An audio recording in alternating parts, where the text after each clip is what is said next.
Oke, baik. Salam, selamat pagi adik-adik. Apa kabar hari ini? Semoga sehat walafiat. Oke, baik. Pada kesempatan kali ini, em, saya sebagai mahasiswa dari Institut Agama Kristen Negeri Kupang, saya mendapatkan PPL di SMK Negeri 8. Oke, sebelum kita masuk pada materi hari ini, izinkan Bapak untuk memperkenalkan diri atau izinkan saya untuk memperkenalkan diri.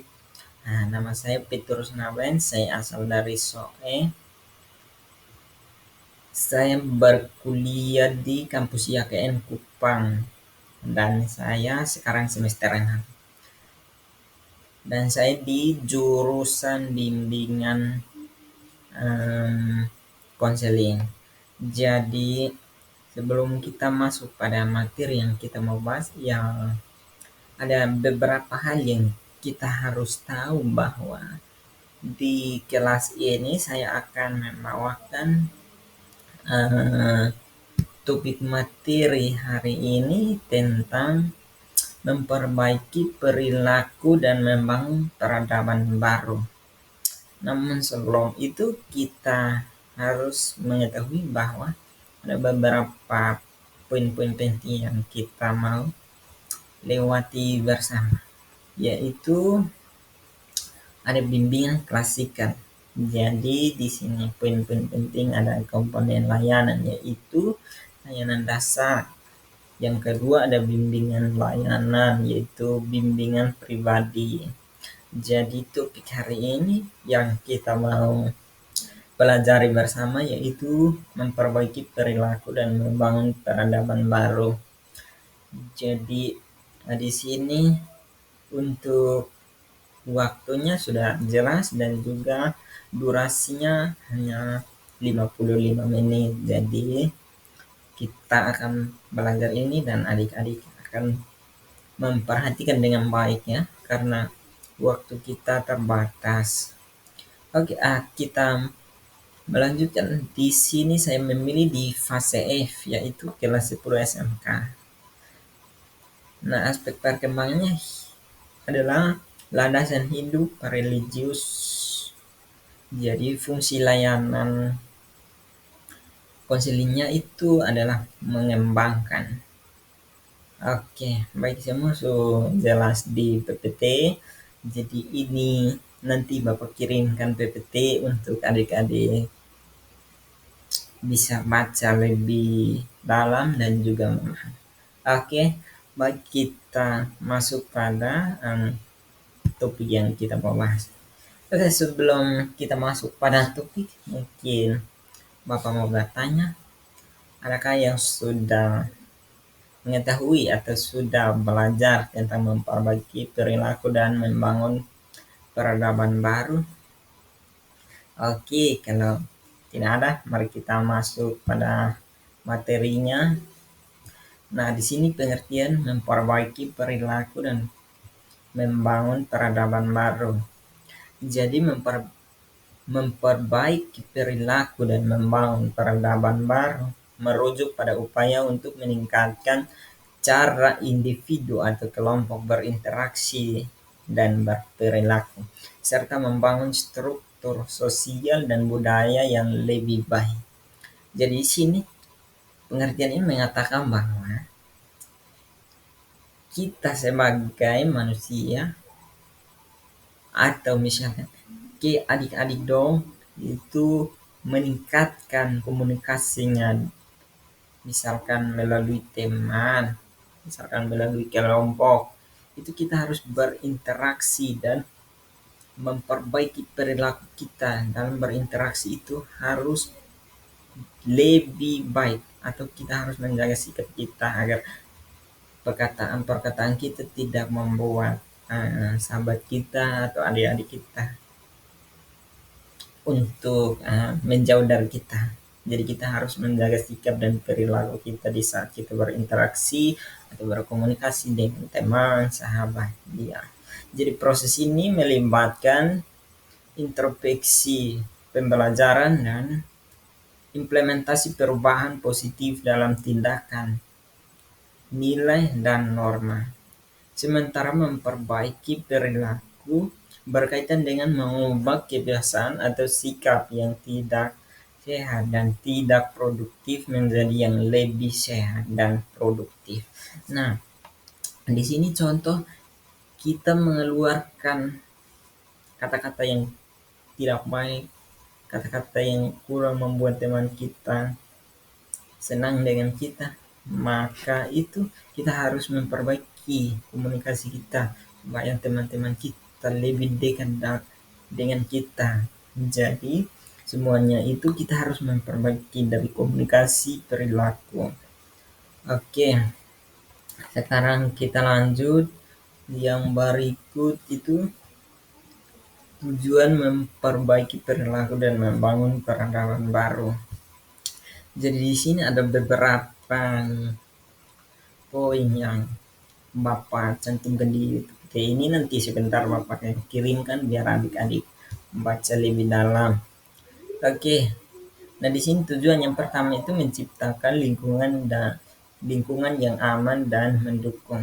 Nah, kita harus memastikan bahwa adik-adik atau kita semua ini harus merasa aman secara fisik dan emosional di sekolah, sehingga kita dapat fokus pada pembelajaran dan mengembangkan pribadi. Nah, di sini adik-adik harus menciptakan hal-hal yang nyaman, hal-hal yang mendukung agar adik-adik ini bisa didekati sama teman-teman, sahabat, maupun orang lain. Jadi kita harus memperbaiki diri kita baik-baik agar secara fisik dan emosional kita harus terkontrol.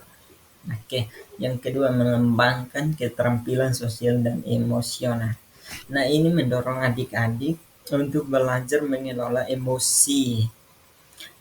Nah, ini harus adik-adik mengelola emosional adik-adik ketika berbicara, berinteraksi, berkomunikasi. Nah, di sini komunikasikan dengan efektif, berkolaborasi dengan baik, dan membangun hubungan yang sehat dengan orang lain. Nah, di sini kita harus berkomunikasi dengan baik, mengeluarkan bahasa-bahasa yang baik. Kita harus berkolaborasi dengan teman-teman kita agar semuanya baik-baik atau membangun hubungan yang sehat dengan orang lain. Kita harus menjaga perasaannya agar kita tetap teman bersama. Oke, yang ketiga itu mengurangi perilaku tidak pantas, yaitu menimbulkan perilaku yang mengganggu pembelajaran seperti bullying, pelecehan, atau kekerasan, dan memberikan strategi penyelesaian konflik yang efektif. Nah, yang keempat, mengajarkan nilai-nilai moral dan etika. Nah, di sini mendorong adik-adik untuk mengembangkan karakter yang baik seperti integritas, kejujuran, empati, dan tanggung jawab yang membentuk dasar untuk perilaku yang baik. Nah, yang kelima, menghormati keberagaman dan inklusi. Nah, membangun budaya sekolah untuk menghargai dan merayakan keberagaman siswa dalam hal latar belakang budaya, agama, kepercayaan, dan kemampuan. Nah, di sini kita harus menghormati sesama. Nah, di sini mengajarkan, misalkan saya dari budaya ini, si A dari budaya ini, si B dari budaya ini. Jadi kita harus saling menghargai, saling menghormati. Di sini ada juga agama, kepercayaan. Nah, kan di sekolah ini ada macam-macam agama. Jadi ada agama Katolik, ada agama Islam, agama Kristen. Di situ kita saling untuk menghargai, menghormati. dan juga kepercayaan dan kemampuan begitu, dan semua aman-aman ketika kita berinteraksi dengan baik dan kita mengeluarkan bahasa-bahasa yang tidak membuat saudara kita atau sahabat-sahabat kita untuk menjauh dari kita, pasti kita akan baik semua. Oke, yang berikut mempromosikan partisipasi aktif dan tanggung jawab.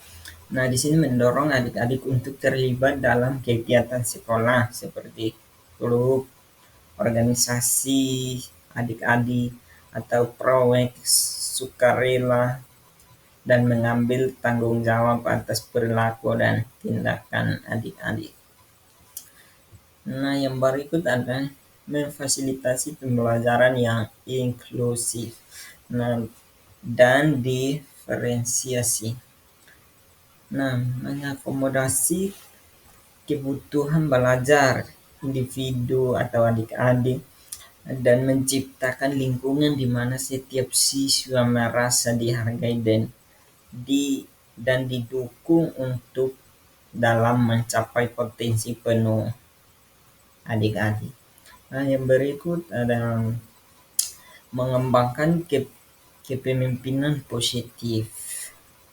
Nah, di sini memberikan kesempatan kepada adik-adik untuk mengembangkan keterampilan kepemimpinan yang positif seperti memimpin proyek atau inisiatif sekolah yang berdampak positif pada lingkungan adik-adik atau lingkungan sekolah.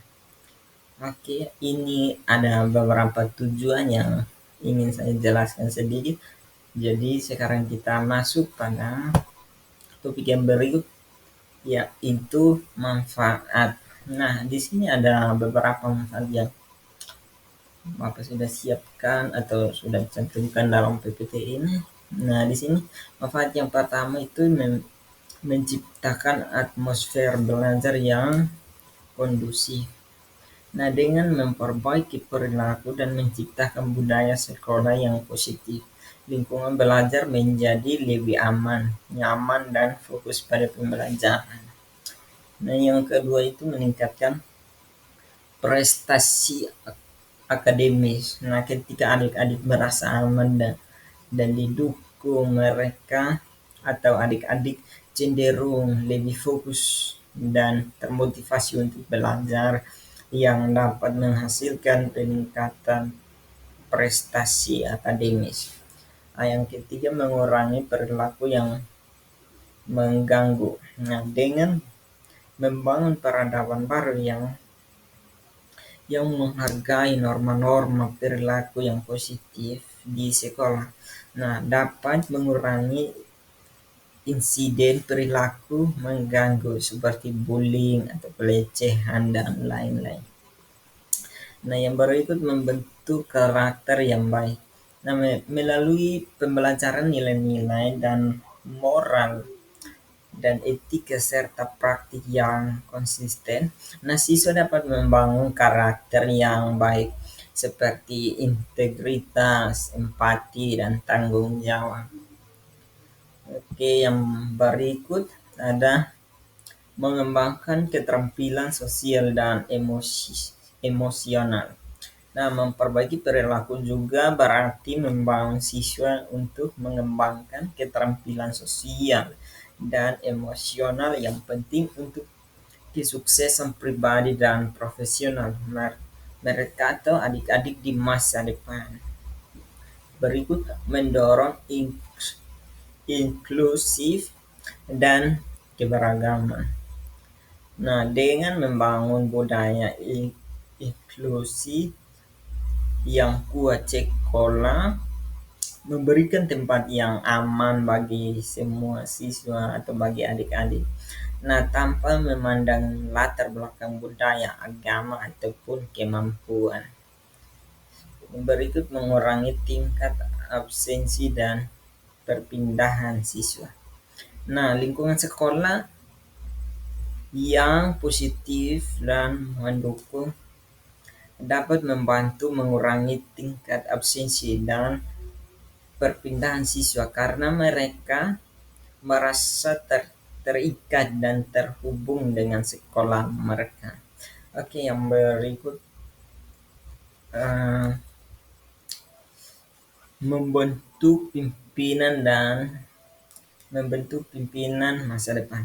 Nah, dengan memberikan kesempatan bagi siswa untuk terlibat dalam kepemimpinan dan tanggung jawab. Nah, sekolah dapat membantu pimpinan-pimpinan masa depan yang bertanggung jawab dan dalam beretika. Oke, baik, hari ini kita hanya belajar ada 3 topik. Jadi tugas untuk adik-adik pulang sampai rumah bisa mencari topik yang tadi Bapak sudah berikan, yaitu topiknya tentang memperbaiki perilaku dan membangun peradaban baru. Nah, kalau adik-adik sudah di rumah pasti akan mengerti atau membaca apa yang Bapak sudah memberikan topik ini. Ya, ini tugas buat semua. Nanti misalkan minggu depan Bapak tidak berkesibukan, pasti kita akan bertemu lagi di jam yang sama. Jadi Bapak akan periksa dan Bapak akan suruh satu-satu untuk bangun menjelaskan lebih detail lagi dari penjelasan hari ini. Oke, untuk kesimpulan pada materi ini ada secara keseluruhan memperbaiki perilaku dan membangun peradaban baru merupakan upaya penting dalam menciptakan masyarakat yang lebih baik. Dari diskusi sebelumnya dapat disimpulkan bahwa memperbaiki perilaku melibatkan perubahan positif dalam tindakan, nilai dan norma yang sudah tidak sehat atau tidak produktif menjadi yang lebih sehat dan positif.